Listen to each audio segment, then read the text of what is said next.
Hello friends, this video is for those who are planning to build a house where they will live happily for a long time, but do not have construction experience and do not know how, what, and why things should be done. In this video, I will not talk about construction mistakes, but rather how you can control the work process of the builders themselves, if you happen to encounter those who are not particularly professional. Now I will simply talk about general things that you need to consider before starting to build a house. I will briefly discuss the stages of construction, what types of houses can be built, and how it all happens. Well, first of all, I would like to say a little about the stages of construction. Any construction begins with planning the site. That is, there might be a hill somewhere, or a slope. You need to level the entire area. This is where it starts when the heavy machinery arrives. And here, attention needs to be paid to such details. Besides the fact that they should completely clear and level the site for you, since bringing in large machinery is a very costly endeavor. The machinery levels the site for you, making it completely flat. And besides this, by this point, you should already have the complete master plan of your site, showing how the house is positioned on the plot, the layout of the house, where the water supply comes in, where the plumbing is, where the switches are in each room, where the outlets are, where the furniture, sofa, and bed are. And everything down to the smallest detail should already be done at the stage when you are leveling the site. That is, all the documentation for the construction of the house should be complete. I will also record a separate video on how to analyze the documents that are offered to you as a plan, because very often non-professionals are offered such house plans that, besides being inconvenient for construction and living, take a lot of extra money from the client, and they are also not fully developed as they should be. Very often these are just pictures downloaded from the internet, and yet people are not shy about charging huge amounts of money for them. For you to understand, the documentation for any house complete takes up about this stack of sheets with plans and drawings. You might not understand anything about houses, but if someone brings you a house plan and it's like this size, you can confidently turn around and walk away from that contractor. Not the contractor, but the builder or the company. Because proper, complete documentation for a house will be about this size. Because there are so many different aspects and it's impossible to fit them all into such a format. With just this format, builders won't construct anything for you.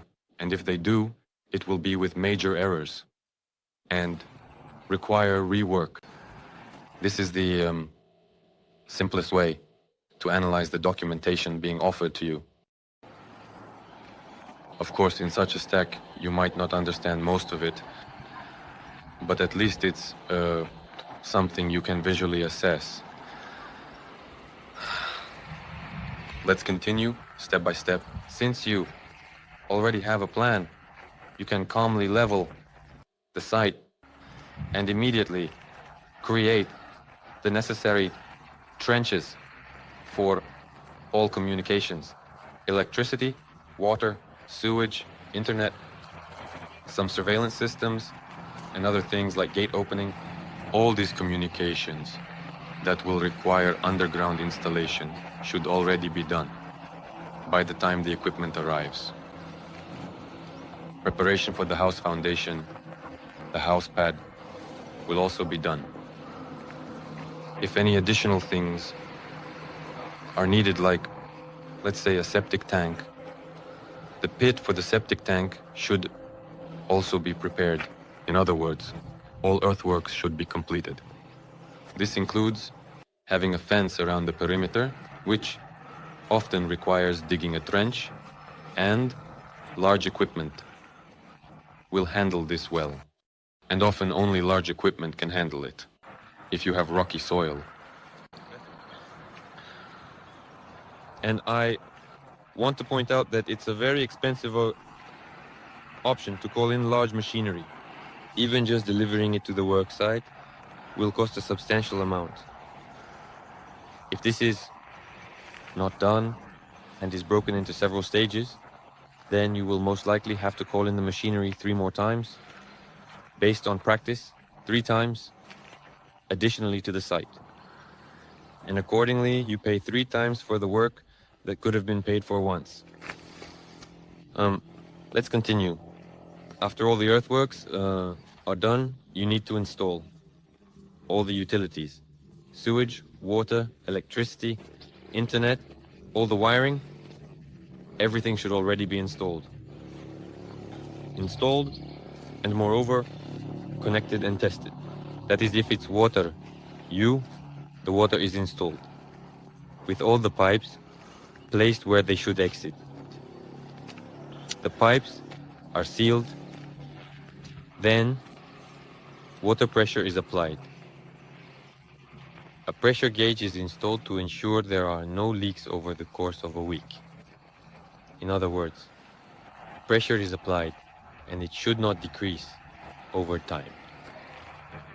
Otherwise, if you don't do this after you bury everything, lay it down, and only at the stage when you start using the house, you will see huge water bills, for example, and won't understand where all the water is going. And the water will be leaking in places that were not sealed properly during the construction stage. Next, accordingly, now all the utilities are ready, the site is leveled and prepared for the house foundation. What needs to be done next? Next, depending on the project, the foundation is poured, and then the concrete floor is poured. Concrete floor. We are now on the 2nd floor. Here, in this house, it is clearly visible that this was not done. That is, here we have floors on the ground. And the house frame is already built. And I'm not talking about such mistakes yet. This, I remind you, will be in other videos. Now about the stages of construction. And at this stage, the floor should already be poured immediately. Why is that? Well, for the same reason. It's because large equipment arrives. Large equipment, a large volume of concrete, and there's no point in calling it several times. Firstly, it's faster, and when you have one solid slab, well, it will look approximately like this 2nd floor. There is an opportunity to pour it evenly, right away. Set the required level it, smooth it out, make the floor smooth, fully prepare it. It's much simpler and accordingly cheaper for the client, because it's much easier for the builders to just pour concrete from a mixer, level it, and make fully ready both the foundation and the floor, from which the construction of the house will then begin. And now, like at this site, there is no floor, but the frame is already there. And as you understand, you can't just bring a concrete mixer and pour the concrete. It needs to be distributed across all the rooms.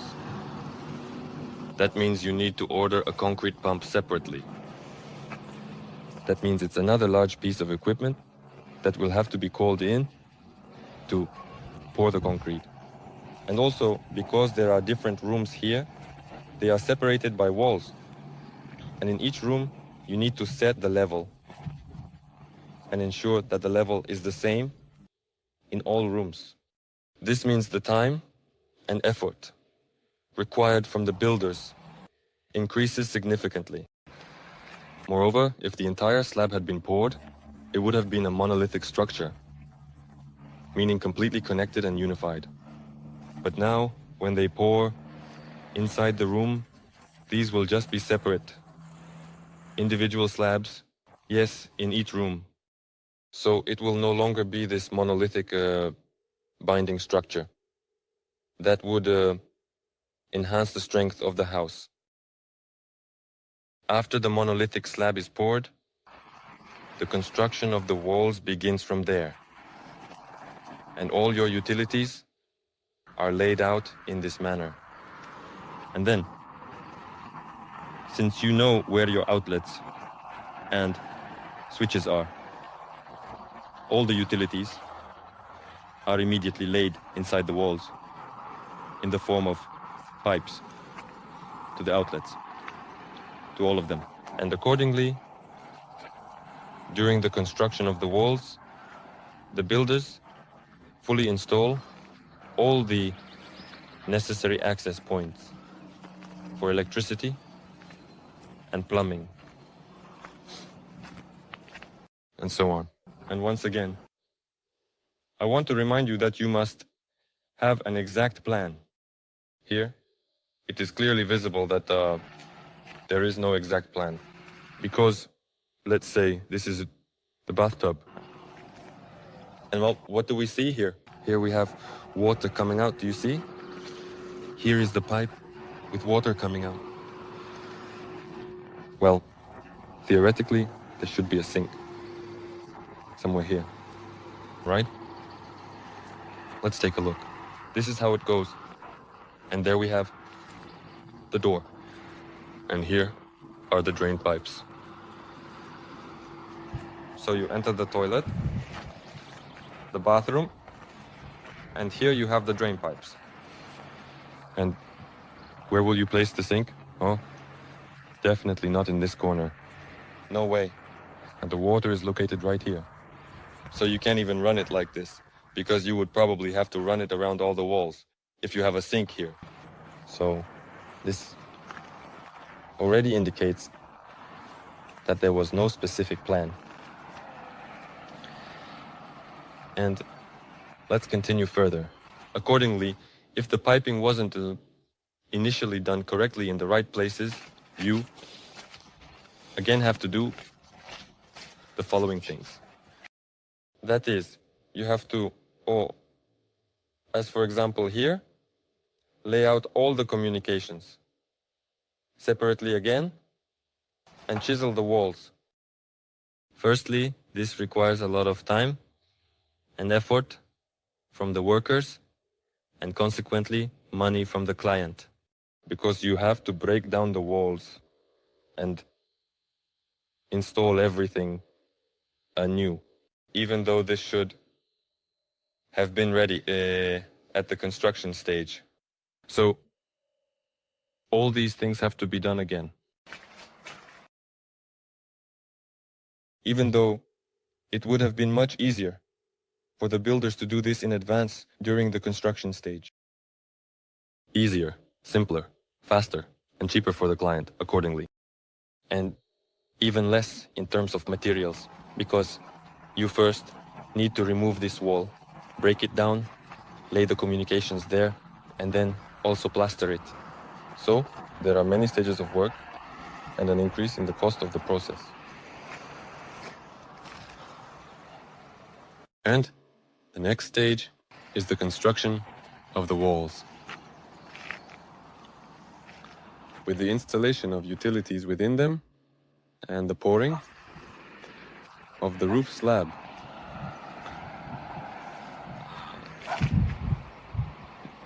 So, what comes next for us? Either the construction of subsequent floors or the construction of the roof. And for those who plan further construction, Like here, you see the reinforcement is exposed. But at the same time, the person plans to live here. So they need to either waterproof this upper slab, yes, this interfloor slab, because the interfloor slab itself is not a roof.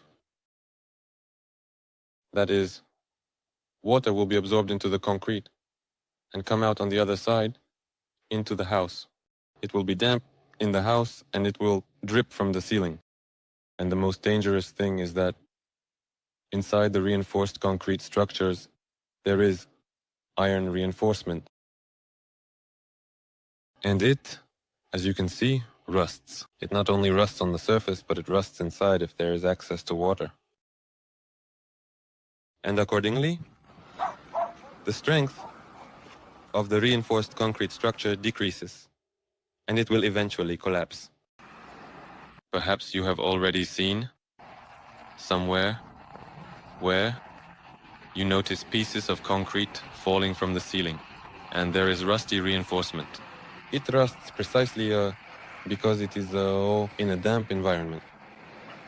According to calculations, it should be in a dry environment, and practically will not deteriorate over time.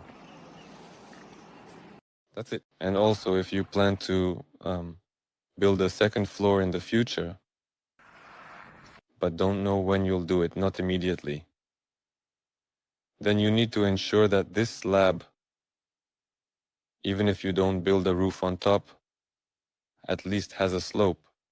That is, you should have a slope from the center of the house to the edges. A gradient. So that when it rains, all the water drains off. At least the majority of it. Some of it will be absorbed, but most of it will flow down.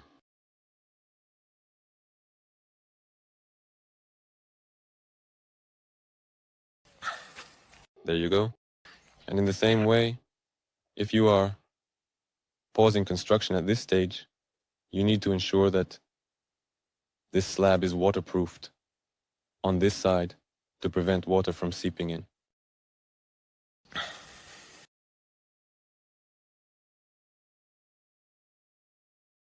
And since there will be a slope here, it's not a problem, because when you start building the second floor, you will simply level out all the gradients with a rough floor. But if this happens, say, in a few years, it will give you extra time and save you from many issues related to metal corrosion.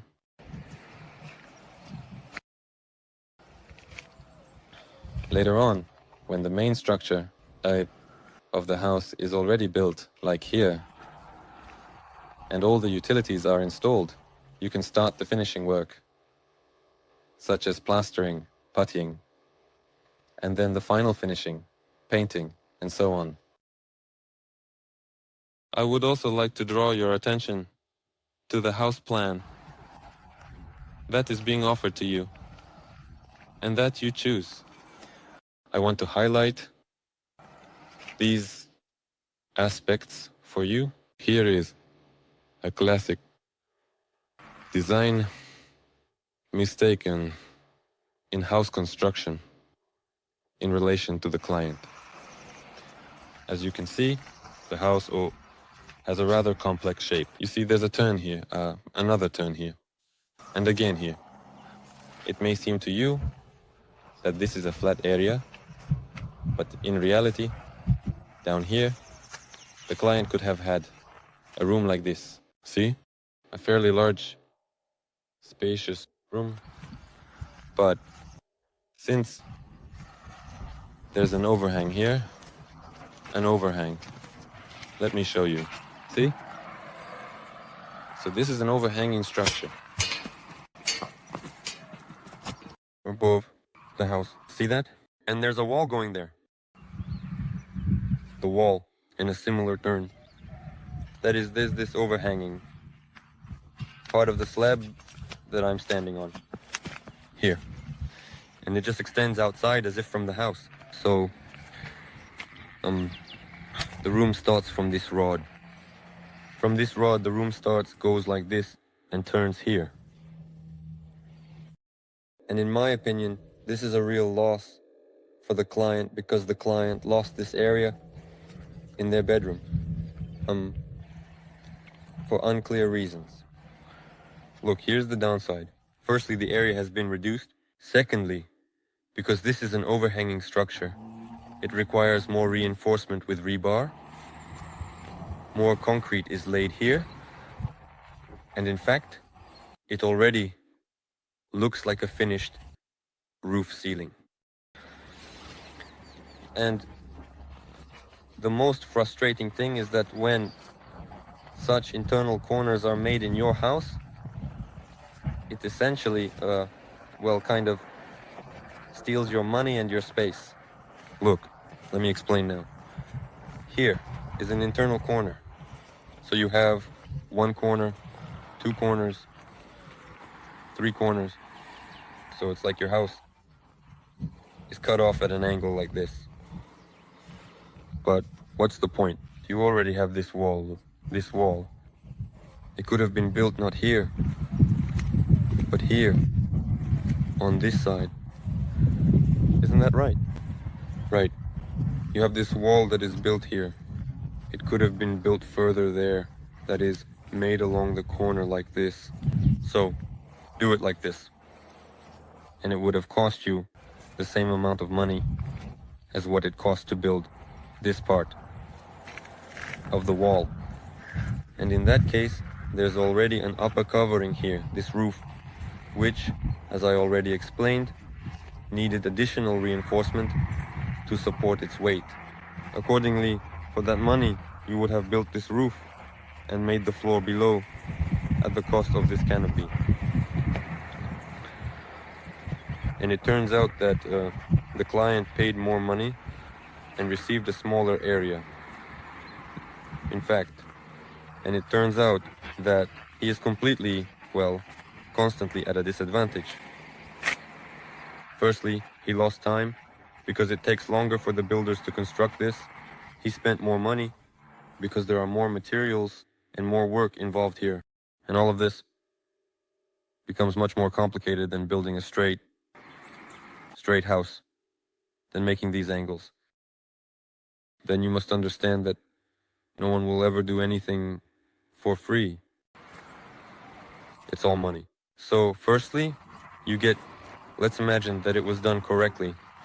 You just made a straight house here and you have only one corner. You have one corner and then the wall continues. Here, however, you have one corner, two corners, three corners. And you paid for each corner because to make this corner, a concrete column had to be poured here. Then another concrete column had to be poured here. Formwork had to be made on this side. Formwork had to be made here. Again, this corner on this side is also inside the room. So you don't just have three external corners.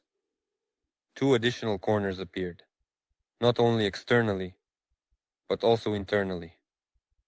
Inside the house, two corners also appeared, which will have to be plastered, puttied, leveled, painted. For each corner, builders at each stage will charge additional money because it's additional work, because it's much more complicated than plastering, painting, and so on. Just a solid wall. So here, both the walls and the additional corner are counted. The external corner and the internal corner. And here too, the external and internal corners. And the client, besides getting less house area, ends up with additional corners in the house where you can't, if anything, you can't place any appliances, you can't put a sofa there, it doesn't fit, or something else. So you only get drawbacks from these corners, plus all these additional works. This also includes time, so it just takes away your construction time. Your time is taken, your space is taken, your money is taken. And the complexity of the entire structure increases. And accordingly, if it's not done according to a clear plan and incompetent builders are working for you, without proper supervision, there will be places where mistakes can occur. Mistakes here, mistakes there, and so on. So everything just gets worse. If you want, the goal is to impress other people with how unusually shaped your house is.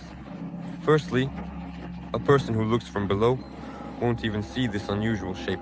The unusual shape will be seen by someone flying by in a helicopter, and close enough. No one else will see this unusual shape.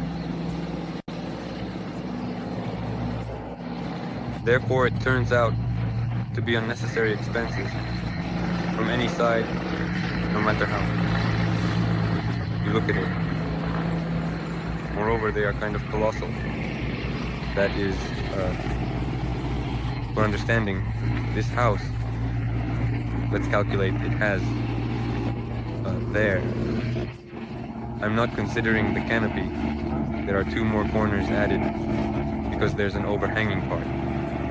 Let's calculate how it looks here. 1 corner, 2 corners, 3, 4, 5, 6, 7, 8, 9, 10, 11, 12, 13, 14, 15, 16 corners. 16. The house could have been built with 4 corners. With 4 corners. There are 16 here. 16. Think about it. In each corner, an additional column had to be made. Concrete, reinforced concrete, and pour it. If you take the area of this house and build it simply straight, comfortable for living, quickly, reliably, and without errors, due to a simpler box shape, it doesn't make the building worse, it only makes it better. And how it looks is a matter of design. There are many ways to make a house look original, and you don't need these corners for that. And essentially, if we take this house and compare it to a properly designed, normal, straight house, for the money spent on building this one house, you could have built 2 houses. That's the level of overpayment. It's at least twice as expensive, not only in its construction, but in all stages, in laying communications, in finishing work, in these additional areas that appeared which have to be finished, just empty.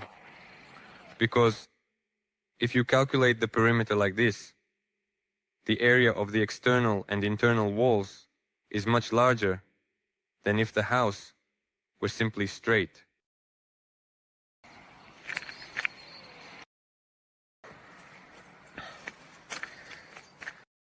These are probably the main things I wanted to tell you in this video about the stages of construction and such mistakes that you need to think about before you proceed.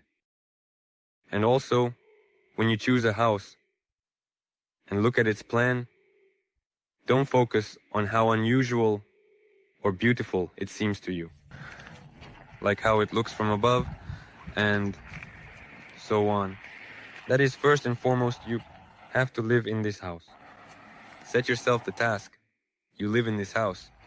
You need to arrange all the furniture within this plan. Imagine how here you sit on the couch. Over there you watch TV. Here you go to sleep. Here you go to the bathroom. And here you walk from here to there. So that it doesn't happen that you imagine walking from one room to another, but there's a table drawn in the middle of the plan, and you always have to walk around it. Or for example, your bathroom is located too far away. That is, you need to live according to this plan and consider what you usually do in the house, where you go, where you come from, and so on. And only after that, build the house. The preliminary stage always saves you time, money, and your nerves.